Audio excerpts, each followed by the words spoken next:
sending our values to Congress. You know, we're here today in this park because you can usually see everything around you, the Tacoma Dome, other landmarks of the South Sound region.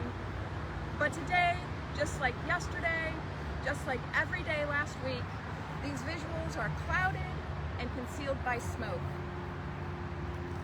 Wildfires are raging across the West Coast. Smoke and ash envelop our cities and small towns.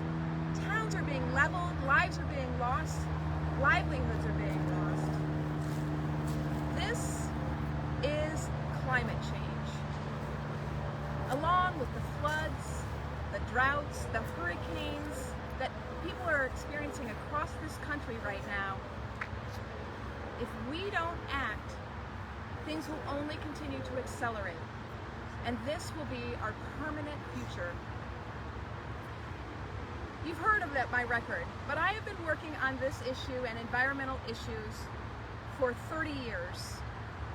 Longer than Marquise has been alive, all right? The stakes have never been higher than they are right now, and the consequences of failing to act have never been more clear. Both leading experts say we have just one decade, one last chance. Together, our generations, we can act now, or we can leave a planet that is not safe for my son who's here today and all of the generations to come. You know, this pandemic has shown us the dangers of not listening to science. We're in a terrible, terrible situation right now. The consequences of unchecked climate change will be worse. The United States must step up. We must act with the urgency of this moment. And the reality is that beyond its dangers, this is the good part. This is where we get to be optimistic. Climate change actually presents us with a great opportunity. We can build a clean energy economy. We can strengthen our middle class. We can create millions of good-paying union jobs. But in order to do that, we really need climate leaders with the expertise to get us there in Congress. As the director of the Power Past Coal campaign, working together with people across this region, working hand in hand with tribes, we stopped the development of 7 coal export terminals dead in their tracks. That is a lot of emissions. While my opponent wanted to expose our district's neighbors to the world's largest methanol plant. Now, my opponent, when she's taking credit for what she's done on climate, she talks about community gardens. That's her track record. That's part of her track record in addressing climate. Let me tell you, I was a leader on a suite of bills as a state legislator that passed and actually make significant greenhouse gas emissions reductions over time. I was front and center in getting the 100% clean electricity bill to include equity, to include labor standards, and to get to the governor's desk for his signature. I led the effort. I was the prime sponsor of the Green Buildings Bill that makes our buildings more efficient and more healthy, and also creates jobs. Those are retrofit jobs right here in this district across this state. And I was part of building out our green transportation system. We have a lot more work to do there. I can't wait to get to that Congress to do it. I'm calling for a sector-by-sector decarbonization of our economy, while my opponent is talking about community gardens. And let me tell you, I love gardening. I put a lot of energy into my children's elementary's garden club. I was the director of it for a while, and I love it. But that's not how we are going to deal with climate change. This issue can no longer take a back seat, play second fiddle, remain an afterthought. We have to have a plan. And we will take my experience together and our experience collectively to Washington to address this issue.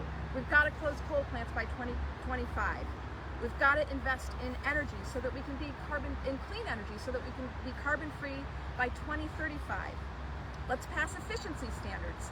We can expand rail, grow transit, build electric vehicle infrastructure.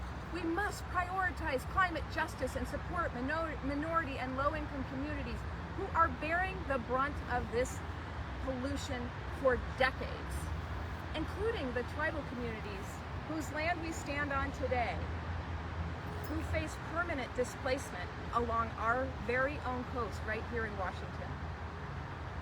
We can see now the danger of failing to prepare for the ongoing effects of climate change. It's time to invest in forest management, build seawalls to prepare for rising sea levels in places like downtown Olympia, and work with farmers on sustainable practices.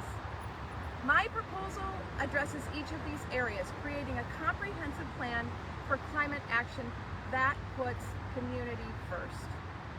Now, I'm the granddaughter. Both of my grandfathers were coal miners. I know how hard everyday people in our fossil fuel industry work, and that's how they're putting food on their families' tables right now. After powering our country, they deserve a just transition to greater economic opportunities, stronger workers' rights, better wages, and certainly better health care. Although we can create millions of good-paying union jobs, new apprenticeships for solar panel technicians and wind turbine specialists, new opportunities for carpenters, UAW auto workers, IBEW electricians, and workers across this country. Building a clean energy economy is absolutely key to defeating climate change and reinvigorating our working and middle class. That's also why I believe Congress must pass a coronavirus recovery stimulus package with significant investments in clean energy. Now is the time. In my 30 years of environmental leadership, I've also never seen the level of energy, you saw it here today, in today's environmental movement, in today's labor movement. It gives me hope. Even with all of these crises around us, climate change is remaining a top priority. Led by youth and historically marginalized communities, scientists, working people, the demand for climate action is staggering and inspiring. It is critical that we channel that into real legislative accomplishments in Congress. I know that together we can do this. Thank you.